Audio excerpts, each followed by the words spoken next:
Hey guys, thanks for coming to see this. Little talk, but hopefully also an interactive discussion.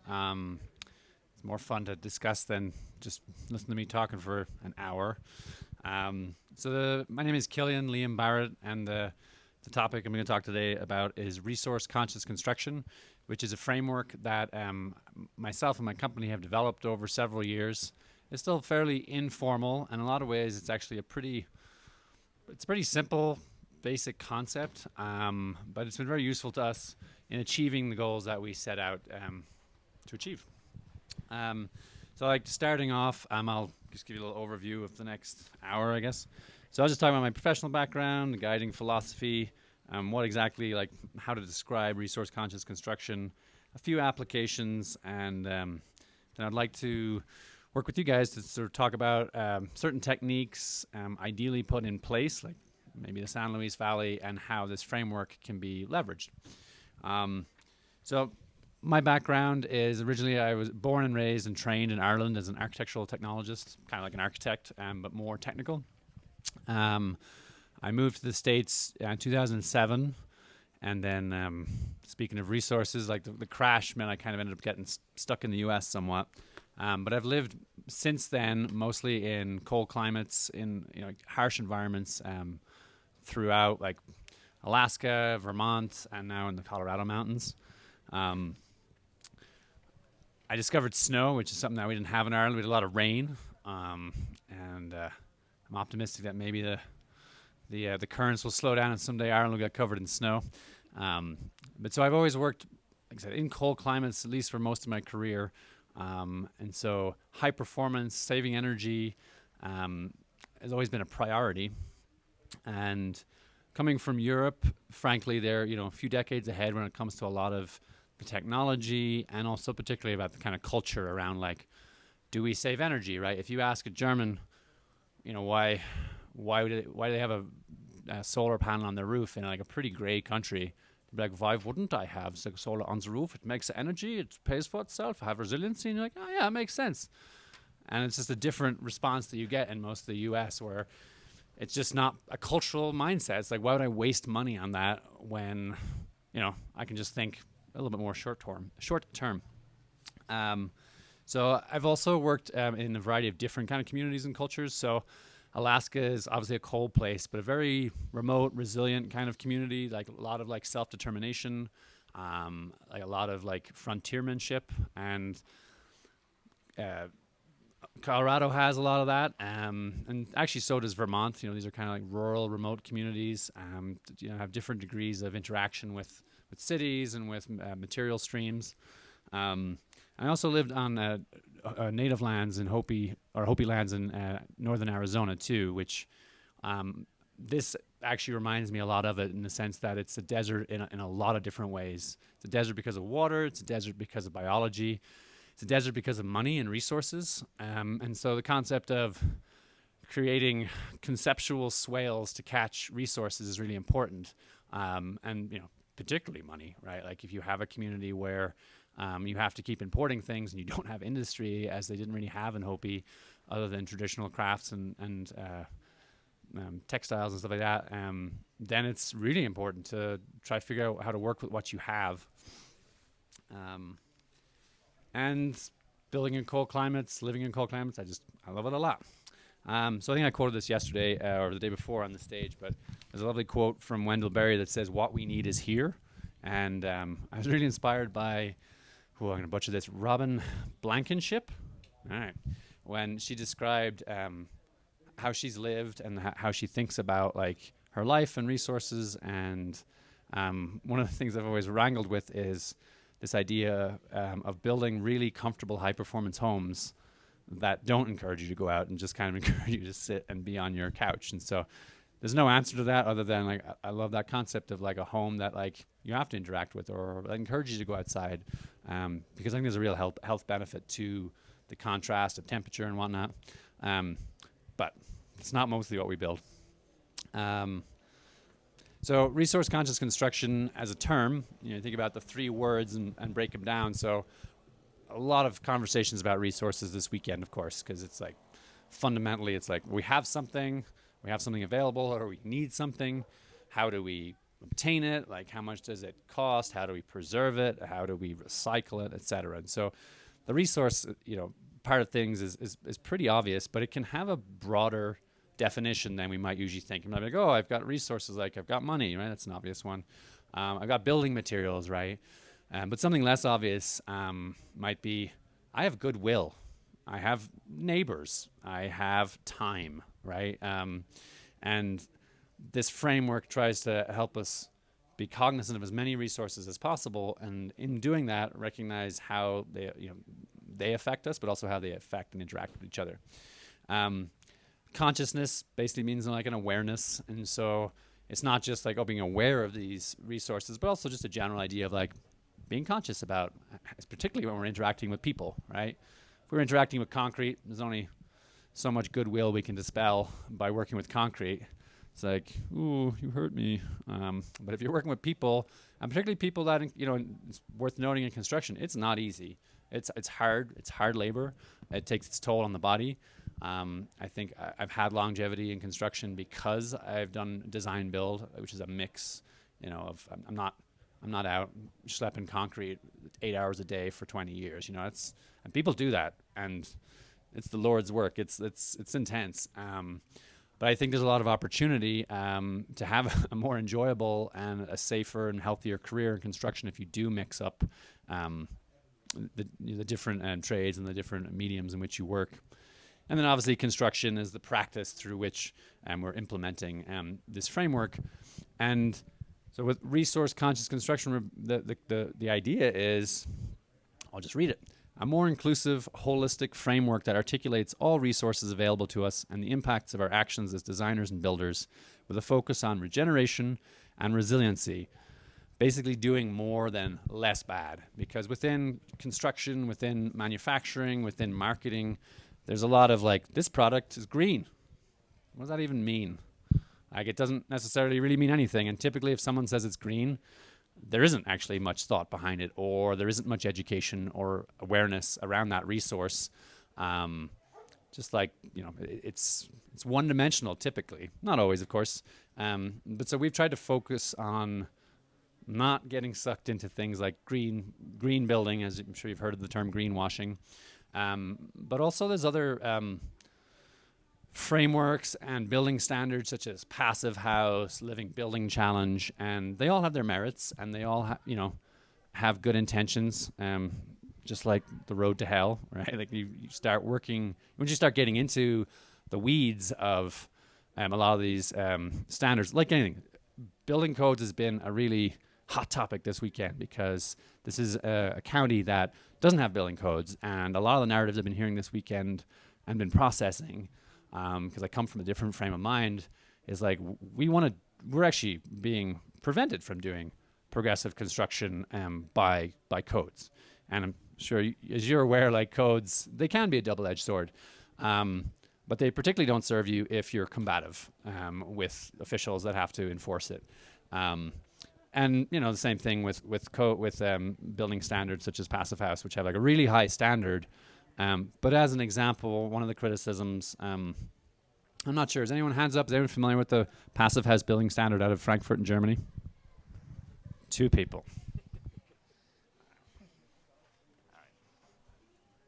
Like I said, a real noble effort. I think it was started in the 90s by this German guy, and it's still based out of Germany, but have a chapter in the U.S., and then of course it being the U.S., there was a splinter because they disagreed, and essentially they disagreed that like, hey, you shouldn't have the same building standard if you live in the Arctic in Alaska than if you live in Florida. And one side said, yes, you should. Ultimately, we tie this back to how much energy is used per square foot. Why does it matter where you live? And so the schism was like, well, we can have an easier, more cost-effective way of having a pretty good performing house. And I have no horse in the race. I see both sides. But again, it's like saying like, okay, this is a resource, right? This standard is incredibly dense and nuanced. But at the end of the day, you can build a pretty good house without needing, that pretty expensive, pretty laborious process. And it also creates something that's problematic in general, which is dogmatic following of a particular, like I'm a passive house guy, you know, and like that's becomes a problem because it becomes very tribal, and it's unfortunate. And I should admit that I've never done a passive house training. I think there's someone here that has a very practical training.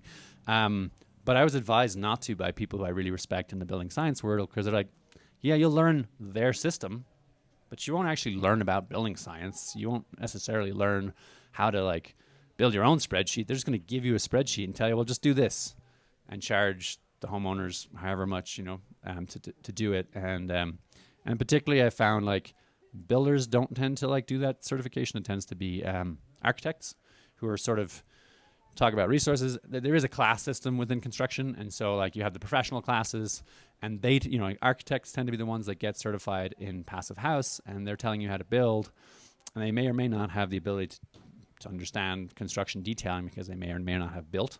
So that's like one of kind of like my sort of criticism is like, okay, well, if you have this standard, it's great, but like, do you know how to implement it? Do you know how much it costs? Which again, in design, cost isn't as common a consideration as it is in the building world, because an architect will design something or a designer will design it, and then the builder's like, you know, depending if they have any experience, they may or not be able to build this very easily or for an affordable price. So if we look at like resources, I'm going to give a few tips, and then I know, well, Trey's gone, so I don't have to give you the microphone. But I'll give you, a couple of hints about like when I think of resources, and I'll just get you guys to popcorn style, just shout in. So I would say time is a resource. I would say labor is a resource. Say financial capital is a resource. All right, jump in. Who else can can name a resource in construction? Material availability. Yep. Motivation. Absolutely. Yep. Goodwill, motivation. Yep.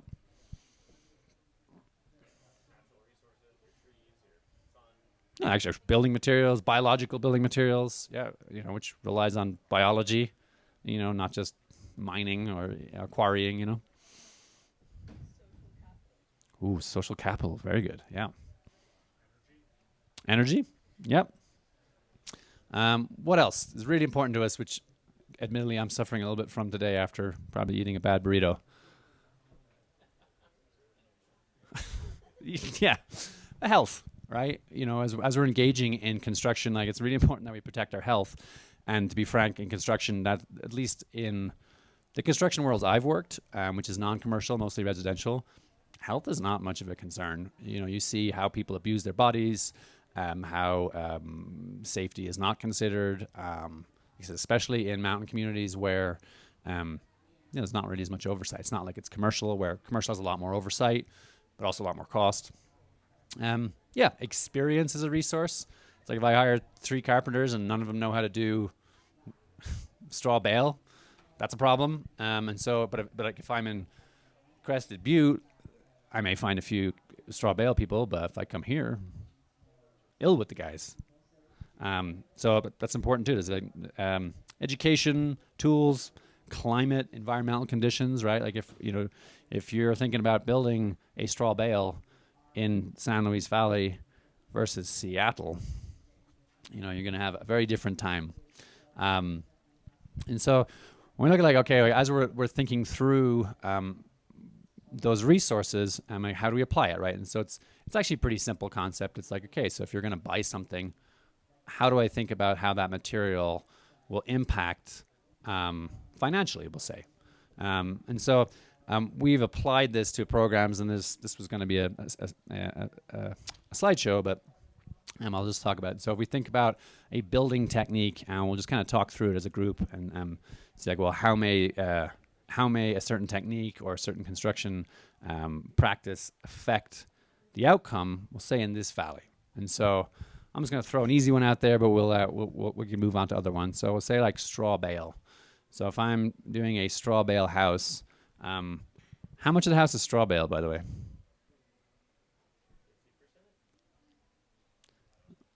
All right, 50% of like weight, volume, cost, right? And we call it a straw bale house. But really, what is straw in most straw bale houses? Is it structural? Usually not. It can be, of course, but it's often not. And so it's really just insulation, you know. And it's what else is it? It's not just insulation. What else can it do? What do you use it for? How does it function when you're trying to build the house? Like if I was to just say I'm going to build a fiberglass house, what would that look like? Would it just be a pile of fiberglass?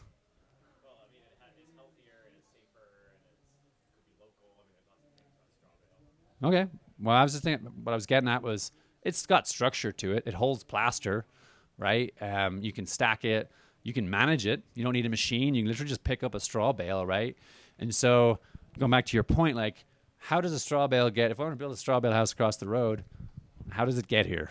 How do we even start thinking about like, what stage is construction at before we actually start getting a straw bale? Do we dig a hole and start throwing straw bales in it? Yeah, and then you're essentially insulating it, right? And so let's think about that straw bale. Like, where does that straw bale come from? What's it say? Let's say what's the financial impact of a straw bale in this community in particular?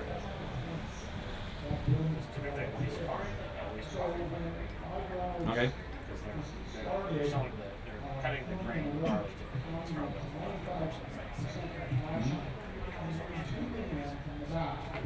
So what would they do with the straw otherwise? And what does that do? Build soil, right? So,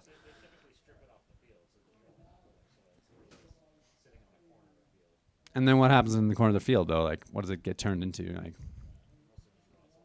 all right. And so, do you guys are familiar with the carbon cycle? Yeah. So we're looking at the carbon cycle. Like, yeah, if it's rotted or it's burned, there's this impact that we're hopefully avoiding.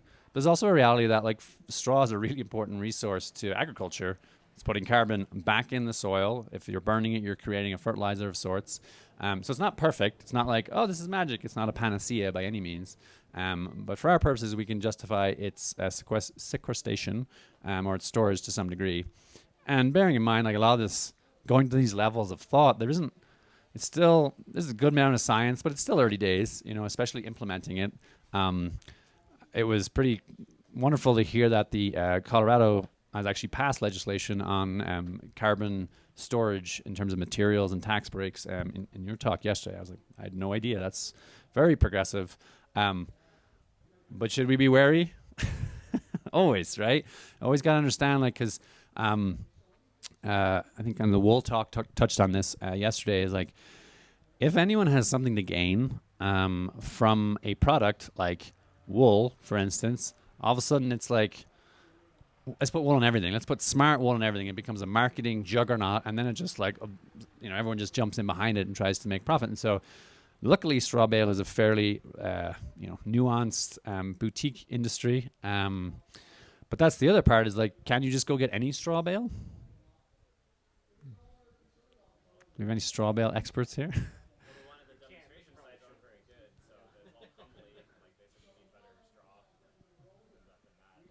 And better straw, like what is that? And so like, and this is just as an aside, but like this is part of why I love construction as an industry, as a medium through which to do work and have a livelihood. Is like there's so much to learn. I always joke it's not rocket science, it's building science, and there's a lot of lateral ways you can learn and keep your work interesting and actually do good work. And so yesterday I spent an hour talking to a local farmer up here. And learned all kinds of things about how bales are processed, stored, the kind of wheat, and because specifically we're looking at our company at creating off-site manufactured panels that use chopped straw rather than the bale. But going back to the bale itself, you have to have a farmer that knows how to pack a bale correctly. You have to know that the moisture content in your bale isn't problematic, as in it's below a certain percentage, which is usually like 15%. I learned yesterday you can't pack a bale strong enough unless it's wet.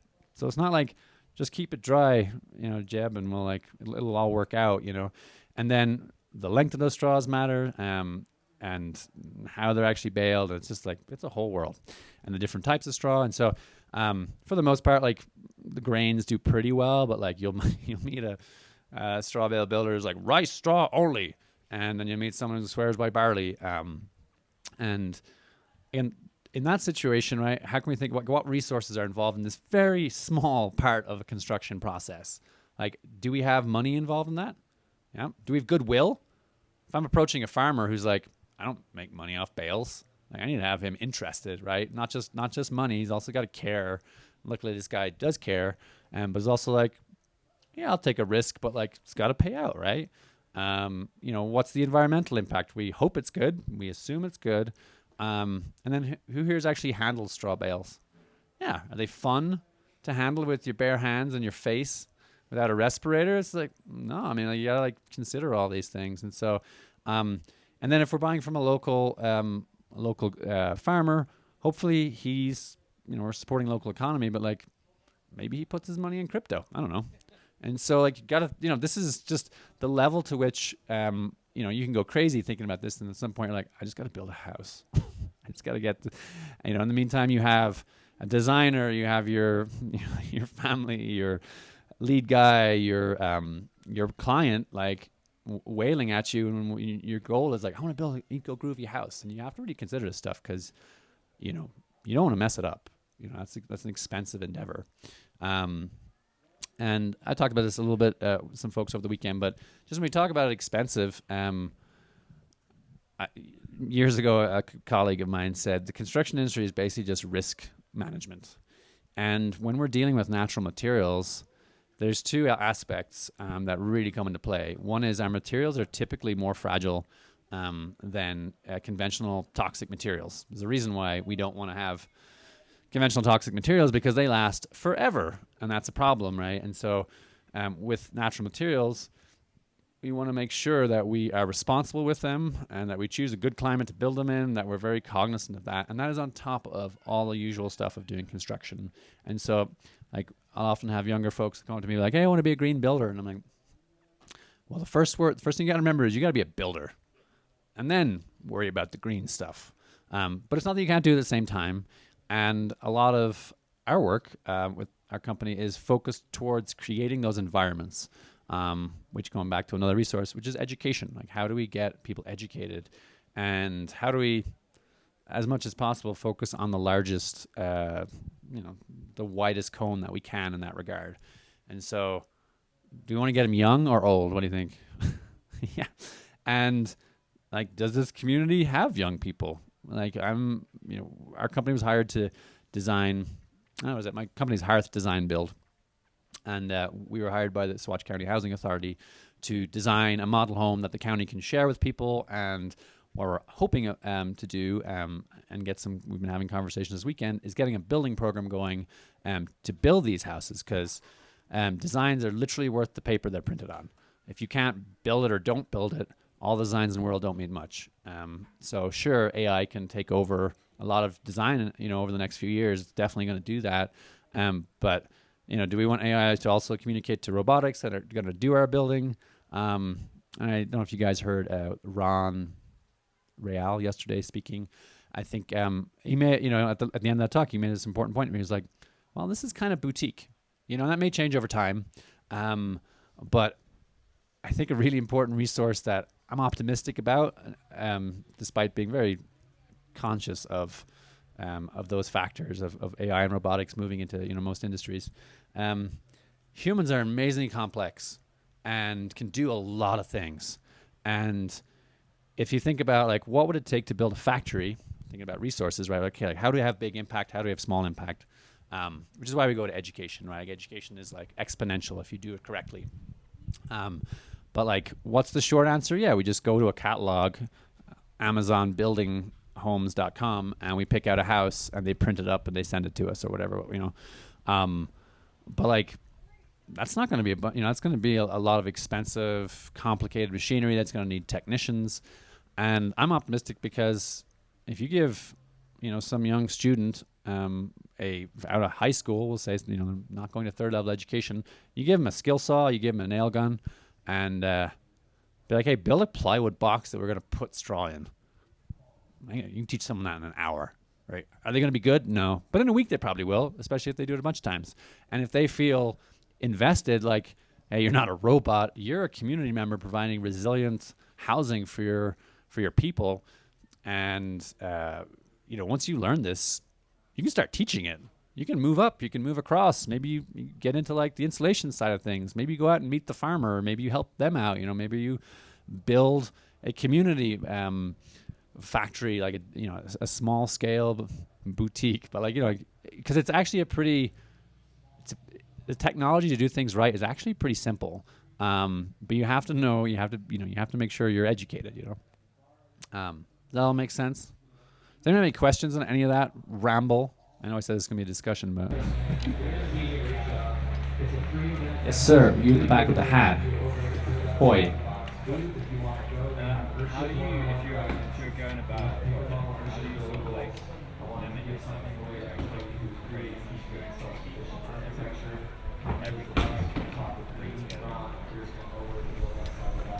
Restraint? Yeah. Nick asked, how do you not go crazy essentially by going into the weeds in every single topic? Community. A community of builders, a community of technicians. And so I've been doing this for 20 years. I mean, arguably I've been doing this for 30 years because I was always passionate about construction and design as a child. And so I was the nerd that was sitting in designing skyscrapers when I was 10 years old on a drawing board that was probably 30 years old that someone gave me, and so I have a passion for it. But yeah, it's taken time.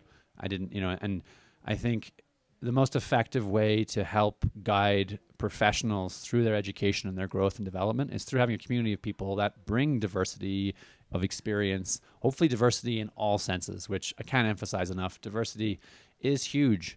Construction, I think one of the fundamental issues with construction as a workplace, particularly on site, is it's lacking half the population for the most part. And that is to its great detriment, and so even just that aspect, having different perspectives, having different experiences, and a petri dish or an environment through which we feel comfortable sharing and mentoring people, and that's supportive, and that recognizes that attribute, that if we have diversity in experience alone, but for all variety of reasons, that's how we really achieve interest, right? Nobody here wants to throw straw bales in their face for the next 40 years. And I think broadly speaking, when we look at the narrative around now, especially from older generations that are nobody wants to go into the trades anymore. And I'm a lot of those people I hear saying that, they weren't in the trades. They paid for their kids to go to expensive colleges and hang out on their couch for most of their 20s. And they're the people who are asking. I'm but no one wants to do what their uncle did for 40 years. But we have an opportunity where we can say, hey, if we're actually thinking Lloyd Kahn yesterday talked about, doing good exercise. I think I've seen the book he was describing, which I think is Stretching for, I can't remember what it's called. Stretching for Athletes is one of the books. But then he said, why aren't you doing stretching for construction? And that's going to be the first thing I'm going to do tomorrow morning is go hunt down Bob Anderson and I'm guessing Lloyd's book on stretching, because I've been on a lot of building programs, and so many, maybe some of you have, about alternative hippie building sites where let's have a stretch circle and let's share our feelings. And that's great. But then you also have to get to work. And that's the part that I in a lot of the programs I've been involved with, I was kind of missing, was they were especially in middle class kind of environments where people are oh, I want to build a tiny house, and we did involved in a program in North Carolina with this amazing organization, which I hope is still going, that I highly recommend you look up, called the Interactive Resource Center in Greensboro, North Carolina. And it was ostensibly an organization that had a drop-in center for people experiencing homelessness, and all the folks were involved in the governance. I was talking to someone else about this earlier on in a related topic, but it was if you want to eat, you got to cook. It's not a handout. At the time that I was involved with them, myself and my partner at the time, they said, we've never asked for a donation. The building showed up, huge building in downtown Greensboro, and they open at 9 a.m. or 8 a.m. and then they close at 6. So all these folks come in, And we ran a tiny house class, and we had this circle, and we asked people, why are you here? And like people were like, well, I'm like, single woman in my 50s, and I had, like a big house, and it was just too much to manage. And so I want to downsize. I have this piece of land somewhere. I want to build a tiny house and just like, keep it simple, and then there'd be like some young person, they'd be like, oh man, I just have the money. This feels like an approachable scale at which I can build something. And the next guy's like, I just want to have somewhere to live where my stuff don't get stolen. And you're like, that's a world of difference. And in that circle, I saw so much cogs turning in everyone's head, and it was a human resource thing. It was like, wow. And the director of that organization made this point where she said, because everyone's involved in the governance as well as the operation, she's like, we don't move fast, but we move together. And I think like part of that's what this movement, I feel like, or this kind of like community, I think that's a really important thing to remember, is, moving. We want to fix climate change. We want to be, we want to go fast. We want to learn everything. We want to go in all these different angles and know everything tomorrow. And that's just not possible. And we leave people behind when we have that attitude. Answer your question. Sorry.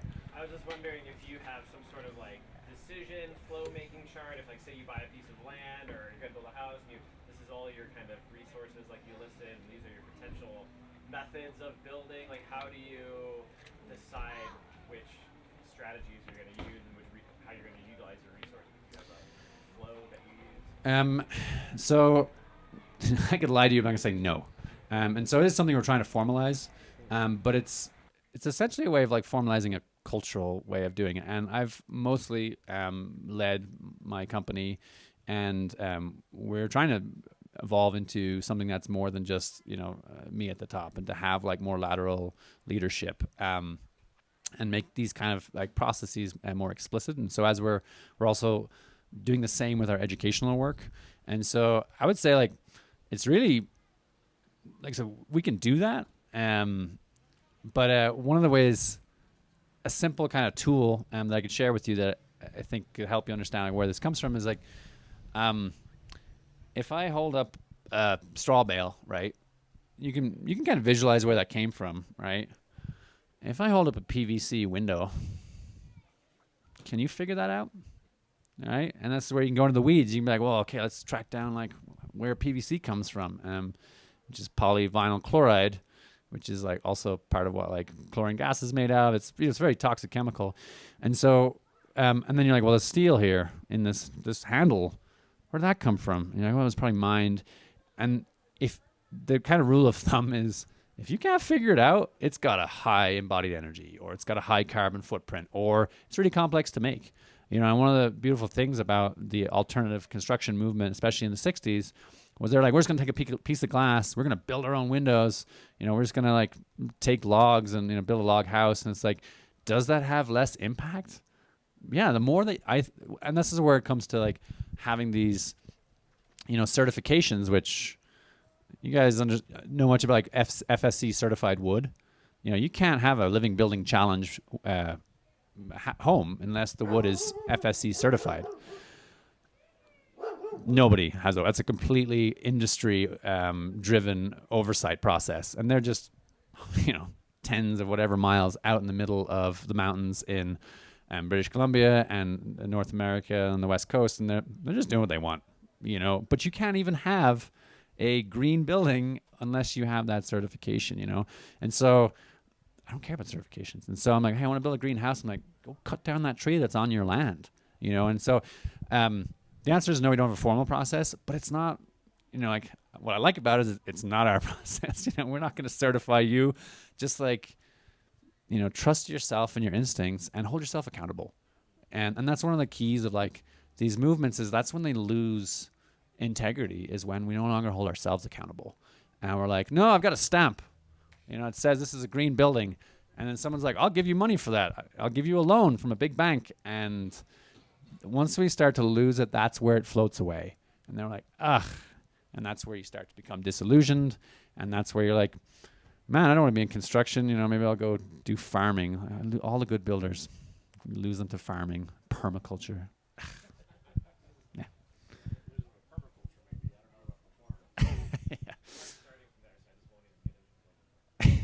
Yeah, but there's a lot of overlap, right? Same with farming. You're like, oh, cool, I got this land. It's it's this virgin land, and then you find out no, someone was like pouring Roundup over it for like 20 years before you got it. And you're like, ugh, it's tough. It's tough out there. So you do what you can, and you try to like teach each other and share your knowledge and experience, and don't be defensive. Like that's like the killer of progress and community is like when you like, well, I've run into this thing a lot where somebody's like, oh, you're a green builder. I got a greenhouse. We spray foamed it. And I'm like, what do I say at that point? Do I, you guys ever seen The Matrix? Like when they pull the thing out of the back of the head and people go, that's what happens when I'm talking to people. I'm like, yeah, you got an energy efficient house? Like, yeah, we spray foamed it. And then I'm like, well, spray foam's really toxic. And they're like, well, the guy I paid, he said it was green. And so like, I don't know what you're doing, but, and people get really defensive and then we don't grow. And it's like, I don't know if you guys know who David Eisenberg is. He's a huge influence on a lot of the philosophy that I adhere to. And he said, the art of change is taking people slightly, taking them as far as you can before you lose them. It's like the art of like getting them on board, and then just make sure you don't go too far where they're like, no, that's too much, it is an art, for sure. All right. Any other questions? There's not really much more to this. I have like examples of how we've worked, and the kind of conclusions that we've come to, and like I said, it's not perfect, right? You're always going to have to make some, are you going to build your own windows? Probably not on most projects, and so you figure out where your resource allocation is most important. And so in this valley, what are the main building materials you think would actually lead us to start thinking, coming out from a different direction? Like, what are the building materials that are available in this valley, do you think, that are most local, most affordable, most kind of resource conscious? We already talked about one, right? Yeah, that's a lot of weight in your building that just makes those up, a lot of mass, right? And so it's funny, we got hired by Saguache County, I think partly because they asked us, can you build with, could you use some of our materials to build here like you did in Gunnison, or could you use materials like you did in Gunnison? And we said, actually 90% of the weight of the house that we built in Gunnison came from here. We got clay from here. We didn't get sand, but we could. Sand's everywhere. There's no point in exporting sand, really. All the lumber, or the vast majority of the lumber that we used, straw came from here as well, from that farmer I described. And then we're like systems, and once you get like that, and that's like, again, like I said, if you say, oh, it's a straw bale house, like how much of the house is straw bale? There's way more components, and it's really just insulation for the most part. And so, is that enough? Or do you how else can you make decisions about let's say think about plumbing, electrical systems.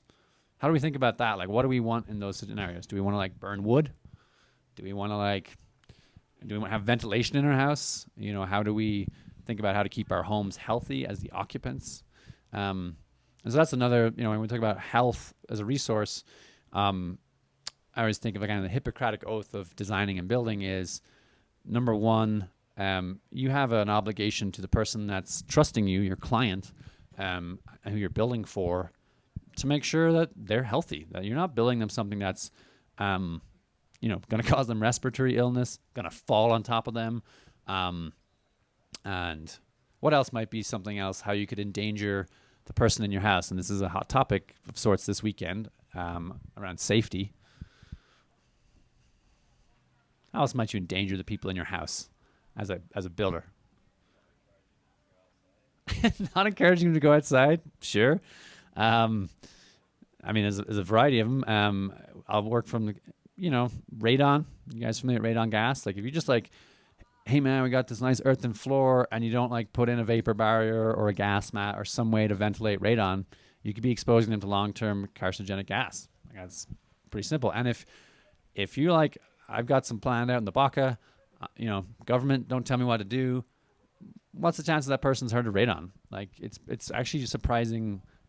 There's more awareness around it, but like when I first came to Colorado, I saw a billboard that said, "Have you got radon mitigation?" And like, this black and white scare tactic, like poster. I was like, why would you have to advertise for radon?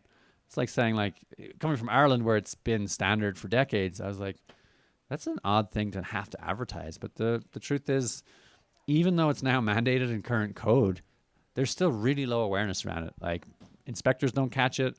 Just a little note about inspectors. As a resource, they are not QC. They are not your quality control. Isn't that right? They're not the police. They're literally overwhelmed usually, because most Western communities just don't have the resources to be able to really be on top of thorough inspection of drawings. Stuff gets through, and they have to inspect the construction once it's done. What else? What else can kill you really fast in a house? Yeah, well, let's just assume you got an engineer stamp. Like, I don't need anyone to help me. Well, it'd be really nice to have an engineer stamp, and most municipalities require that. But if someone trusts themselves, and this is where we are with the San Luis Valley, is like, people are like, I know what I'm going to do, and it's like, are you? And then if you sell the house to someone else, do they trust you? This is why we need the codes. This is why these are the benefits.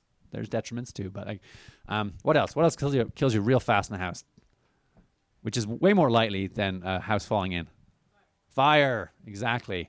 So fire. What if you're like, I just spray foam the ceiling, and the guy wanted to charge me an extra, $2,000 to put like an ignition barrier on. I'm like, it's whatever. If you guys, and I pray you never do, see what a spray foam roof looks like when it's building, it's hellish. It just drips napalm, essentially, is what it is.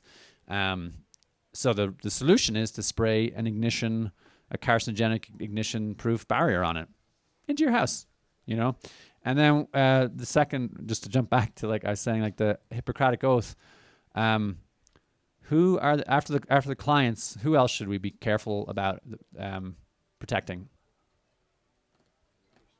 What was that? Workers, right? You guys ever seen a spray foam guy just in his sandals and t-shirt? No, they're dressed up like space people, like astronauts, because that stuff is nasty. And they're like, well, it cures, and it doesn't really off-gas that much after I'm like, well, what was it doing?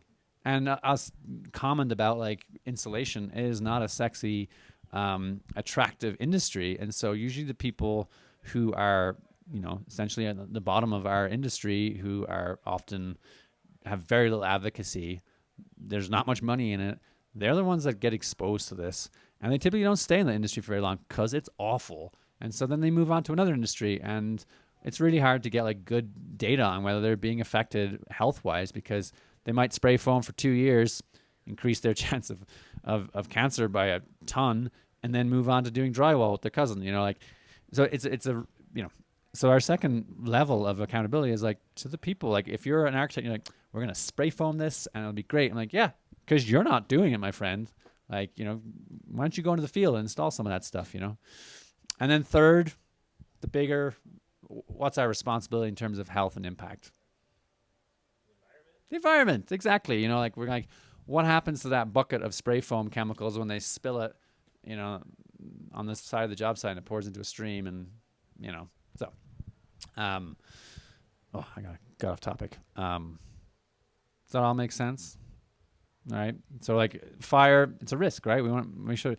There's one more too. This is a real simple one. It's not really about construction, but it's just like awareness. And this is the first thing we teach our high school kids when we start our building science day one. What else can kill you real fast in your house? It's an odorless gas. Carbon monoxide. Yep. And so, like, that's the first thing we do. Like, when we're trying to engage our students, we say, go home and potentially save the lives of your family, and put a battery in that thing that's been beeping, or hanging out of the ceiling without a battery in it for like the last 5 years, And that's a key piece, I think, like, in terms of, again, maybe a bit of a stretch to say it's a resource, but engagement, we could say, oh, well, let's just do what they do in Europe, which is have really strong social programs that build social housing. That's not what you have here. That is not a resource that this community or the Southwest in general tends to have. And when we outsource that to local government, we don't get affordable housing, we get cheap housing. And so as we look at like how to do better construction, engagement is really, really important, because to your point, like I can't do this all on my own, right? I need to help transmit the experience and knowledge that I've gained to other people, and not just be like, oh, well, they're the robot version of me. It's like, no, I need to somehow figure out how to generate interest and passion in that person, so they go on and do what I would never even dreamed they could have done, right? And I think as a community of technicians, like this community, that's super important. And like there's in certain natural building communities, there's sort of this tribalism where it's like, hey, we do a natural building thing. You can do your conventional construction, but that's not what I am. I'm a natural builder. And I think it's really important to like not get stuck in that, because that kind of like insulary way of thinking about community, it just works against what we're trying to do. And the reality is we should be open-minded. We should be like willing to share. And again, to quote David Eisenberg, just because he's a legend, he was like, do what you believe in, have fun doing it, and let them see you doing it, right? Sir? Yeah, we did the home tours today, and we went to like these 4 different houses, and it was so interesting to see how all of them were different. Like this one guy was building out of those like precast blocks that were like popped up pallets mixed with concrete. He Idiot. just stuck them all together, and then one person was doing a scoria bag, and the other person did like structurally insulated panels. And like neither of those methods are like bad or worse than the other. It just depended on what the individual person's skill set was, maybe what resources they had available to them, how they want their house to feel. So there's so many different ways to build these houses. I feel like you have to do a lot of research. You have to know your land and what's available in the community and things like that. So what would you say the common resource is in all those people? Ingenuity? I don't know. Sure. Yeah. A lot of stuff, but like passion, right? Like, like I probably will never build an earthbag house. But it's cool that somebody does, and I don't want to discourage them, and that's kind of like, as we formalize it, it's not really a formal process as such, but it's like, and I'll just kind of have a little cheat skip to the future here, but like, if we think about like the impact of earth bags, we're putting, it's microplastics. You're putting these bags that may at some point be, like you see like how that polyethylene, how it breaks down, like definitely not all the bags are going to be used. So there's definitely going to be like some of that polluted, but that's every construction site. It's impossible not to have like pollution like that. But as an overall environmental solution, it's doing less bad, right? Does it require, combustion? Does it have electric heating? Does it have a solar panel? It's not just like one building technique. And so that's like, again, the whole point of this is just like kind of like a thought exercise, right? And just one that you're always sort of like going through, because you'll forget why something was good or something was bad. And also the science will evolve. And so what we're focused on is how do we store carbon, not sequester. Humans don't sequester carbon, they store carbon. Plants sequester carbon. So, carbon gets absorbed out of the air to create carbon life forms, and then we grab them and we store them. And thanks to like the science around carbon dioxide and global warming, we actually have a really big target that we can shoot at.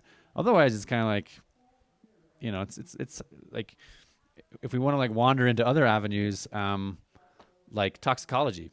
When I'm buying that PVC window, am I thinking about like where that window is made, or the companies that make that window in probably an area where they can get away with more pollution? And, when we think about foams, chemical companies that build a lot of these building products, some of them are the most litigious companies in history. They don't care about people, they care about profits.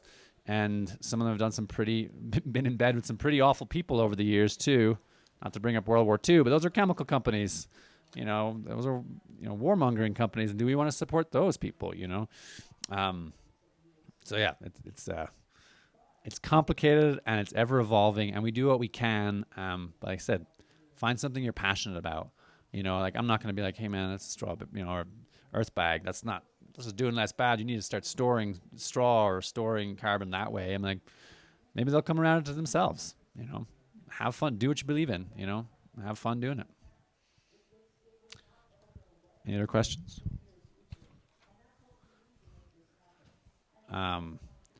I want to just check. I want to touch on insulation because there was talk of like yesterday. One of the speakers said, "Oh, well, like insulation works against us," and to some degree that may be true in the paradigm of passive solar and mass. And frankly, it's not something that myself and my company is focused on. Is solar building, like at the basic concepts, but like how you actually work with the sun totally depends on your climate, right? So, just as a guess, Earth ships, do they work in Vermont? They can. Different approach. So what's different in Vermont versus Taos, New Mexico? And what does rain do? Covers your sun, right? So like, places is very specific, and a good understanding of building science is super important. I mean, like if I was going to recommend where do you want to go into the weeds? Building science. Or just the word there is science, all right? Like, be scientific. It's not going to be perfect. And if you're not science literate, you're going to be taken advantage of by marketing departments that don't need to be, but they're going to tell you this is the coolest green product. This is high performance. This is like the R400. And then people are like, wow, that's crazy. It doesn't mean anything, right? Like, I don't know if you guys know, but R value, the only reason I use R value in the US versus U value is because the higher the number, the better it sounds. U value is the inverse. But just because I'm always want to make sure that like when people say, like when people are speaking, especially politicians, they'll often like get information and they'll say something to their public without having a fully informed decision that's not like very scientific. And when people say something like, the insulation works against us, I want to be very, be like, that is a dangerous statement. And not that he's incorrect, but just it can be true. But what I don't want people to do is don't have the building blocks of science in the back of their mind to be like, I heard that codes are bad. They're stopping me from doing what I want. They're expensive, and insulation is nonsense. It's like, that's not true. It's all about appropriate technology and how we apply it, right? And so I'm getting my head around like how solar buildings work, because this is a challenge designing in this community that is very much focused on solar design. And when we look at like Earth ships, great idea, lots of great concepts, but historically pretty thin on scientific backing or explaining why they work the way they do. They work really well in Taos, New Mexico, because you have nearly 300 days of direct sunshine, and people put in wood stoves into those buildings, or they have propane heaters. Like that's like to whatever degree they use them. But until I see real good data on that, I'm like, well, can you show me some monitoring data that shows what temperature your house is at? Because if you keep your house at 50 degrees all winter long and you don't need to heat it and you're wearing a sweater all winter, and then when it gets really cold, you put the wood fire on, that's not the same as a house being passive, right? Like, I'm not saying it's good or bad. It's just like, you need to compare apples to apples, and a really strong foundation in building science is the place to start to understand that. So I just want to give a shout out. And with insulation, now even this climate here, the San Luis Valley is warmer than Gunnison. And so we mightn't need as much insulation to build here as we do in Gunnison. But how... When it's 20 below, as it was for like a lot of time last winter in Gunnison, and it's dark, how are our passive solar buildings faring at that point? Not necessarily that great, assuming like, especially if you have like 5 days of snow or 5 days of cloudiness, like you may have to be like firing up your wood stove all of a sudden 3 times a day, or if you have a propane, maybe you're using that. And that might be fine. But like I said, it's all about like actually having the data. But the part where we focus more on insulation is, to us, that is a carbon storage device. So people say you don't need 12 inches or 14 inches or 2 feet of insulation for performance. I'm like, yeah, but I'm putting carbon in there, and that's to offset the impact of the other decisions I make. Because like, what is the greenest what is the greenest way to build? It's not build. So if we're gonna build, how do we find like essentially like our own version of cap and trade for the impact that we have. And like I said, science is getting better, programs are getting more available.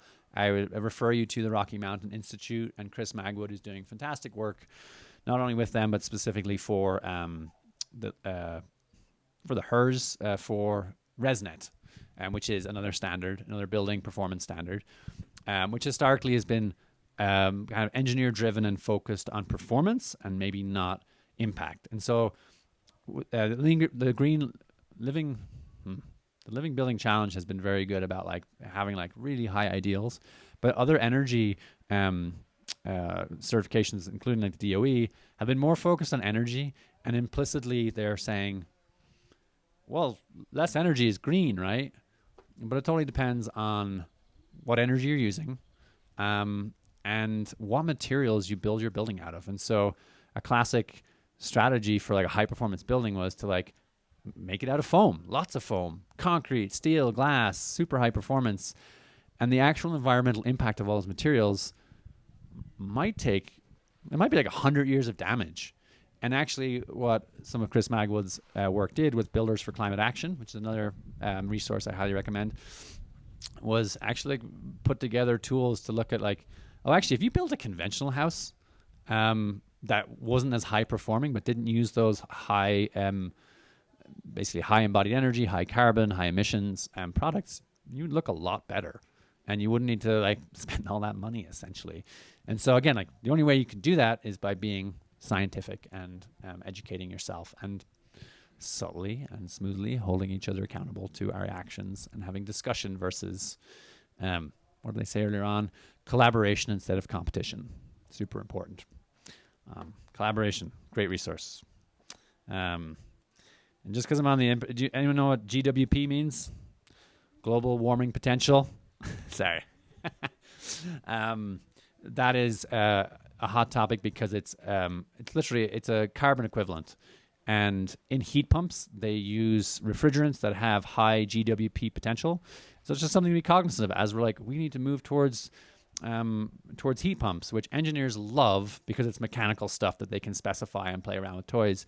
But and they tend to be like, well, we're not going to invest in the envelope because we can just sub out this gas appliance for an electric appliance, which we can get energy off the grid, which isn't the full story. And so, especially if we have high GWP refrigerants, meaning if we have mini splits, which are charged lines, versus closed units. I mean, you guys remember like CFCs in the 90s? They basically worked with the industry to say, hey, do you want to like sell everyone a new refrigerator next year? They're like, yeah, we're on board. We'll do that. But they're closed systems. So you can actually, in theory, take a refrigerator, bring it to a facility that can recapture that refrigerant. Running line sets, meaning pipes with charged refrigerant, is a lot less likely. Like if you think about what's going to happen if that building gets remodeled, like they're probably just going to cut those pipes. And that refrigerant, that could be a year's worth of driving damage released in a second, and so it's important to remember like new technologies to be skeptical, but optimistic. Another thing about building, mass can do this, but also highly insulated houses, but high performance homes is if we do have a lot of insulation, we can store a lot of carbon, but also having a home that's freeze proof. Talking about resiliency, the house that we built in for Habitat for Humanity in Gunnison, the calculations that we did to see what the heat loss was, essentially 20 people doing, yoga at 20 below could keep the house at 70 degrees. So the house is not going to freeze even when all systems go down. And, that makes you a pretty valuable neighbor, I think, if you're living around a bunch of conventional housing and your house can sustain people by just hanging out and having a party when it's 20 below and it's dark out. And then resources, just looking at, in particular, like what we did with Habitat, but what we're hoping to try to develop here in Saguache, community partners, massive. Like there's the goodwill part, like that lives in organizations and individuals and families and neighbors, and Nothing that we've ever worked on was done in isolation. And having like a positive attitude, having a collaborative attitude, we've gotten fantastic partners, and being open to feedback, I would say is like makes all the difference in achieving that, you know. All right, how are we doing on time? Oh, all right. Well, I'll give you guys another chance to give questions if you have any. Sorry for running over. I got a question. Sir. You were mentioning the freeze proof. What are like the main things you do to make a house freeze proof? Like I said, you can use mass to store energy, assuming that you have a way of creating energy if the source of the sun is then blocked by, say, darkness or clouds, right? So basically having a way to keep your house warm. But the more insulated your house is, the less energy it requires. And so we always say, before you even think about mechanicals, just make the house as insulated as possible, as airtight as possible. I didn't talk about airtight, but like that's a huge way to save energy. But also when you make your house airtight, you can control the indoor air quality of your house very well. So you might hear someone say, oh, the house is too tight, it needs to breathe. That's a misnomer. What they're saying is human beings need to breathe, which you do. So you need fresh air in the house, so you need oxygen so you can breathe. Your building needs to be able to tolerate moisture and condensation in whatever way it behaves. And so your walls need to be able to stay dry, or if they do get wet, they need the ability to dry. And those are two different things. That's more permeability. Buildings don't breathe. Humans breathe. Buildings need to be durable with their interaction with moisture. So number one, keep water out. Like the biggest like detriment to straw bale housing was homeowner builders where there's no building codes. Before there were building codes for straw bale, just going ahead and they weren't builders, so they just had like leaking roofs that poured into their wall. That wasn't actually a problem of the straw bale. Straw, cellulose, hemp, wood fiber, they're all pretty much cellulose and lignin for the most part. So they're the same material. They're just in different forms, different densities. So if you put a block of wood in a piece of water, it'll rot over a couple of years. If you put a piece of straw in there, it'll rot over a matter of weeks or months. It's just to do with the density. They both have the ability to dry if you allow them. Don't put straw under the ground. And if you can, put plastic to stop moisture coming from below. Yeah. Good? Yeah. All right. Well, thank you for being a captive audience. I hope this was useful. And company's hearthdesignbuild.org. If you guys have any questions, it's also hearthdesignbuild@gmail for reaching out. And we hope to see more of you in this community as we develop our project more. We have like a design that we're pricing out at the moment for the Housing Authority, and we're hoping that maybe we can develop a building program, or that one can happen here locally and we can support it in whatever way we can. So thanks for your time, and see you out there.